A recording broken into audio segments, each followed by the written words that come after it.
அனைவருக்கும் புதன்கிழமை காலை வணக்கம். இன்றைக்கி காலையில் எழுந்திருக்கும்போது கிளைமேட் அவ்வளோ சூப்பராக இருந்தது. நல்லா கருன்னு இருந்தது இந்த சைடெல்லாம். சரி மழை வச்சு வாங்கிச்சுன்னா செம்ம மழையாக இருக்கும் போலன்ற மாதிரி தான் இருந்தது. அந்த அளவுக்கு கருன்னு இருட்டிக்கிட்டு வந்தது. சரி மழை பெய்யுன்னு பார்த்தா கடைசியில் ரோட்டில் வந்து தண்ணி தெளிச்சிட்டு போன மாதிரி ஒரு 8:30 மணிக்காக வந்து தண்ணி தெளிச்சிட்டு போயிடுச்சு. இன்றைக்கி நம்ம சமையல் வந்து கொஞ்சம் சொதப்பலாகிடுச்சு. கொஞ்சம் இல்லை, ரொம்பவே சொதப்பலாகிடுச்சு. அது என்னன்னு சொல்லிட்டு நான் வீடியோ லாஸ்ட்டில் சொல்கிறேன். நம்ம வீடியோ முழுசாக பாருங்கள்.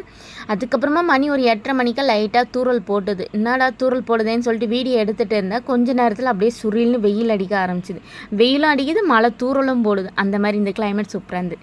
இன்றைக்கி காலையில் டிஃபன் வந்து தோசை, நேற்று வச்ச மொச்சக்கொட்டை காரக்குழம்பு, மத்தியானத்துக்கு வந்து தக்காளி சாதன்ற பேரில் தக்காளி சூப்பு சாதமாக மாறிட்டு தண்ணி கொஞ்சம் அதிகமாக வச்சுட்டேன். இன்றைக்கி இதுதான் சொதப்பலாகிடுச்சு. இதை தான் நான் வீடியோ லாஸ்ட்டில் சொல்கிறேன்.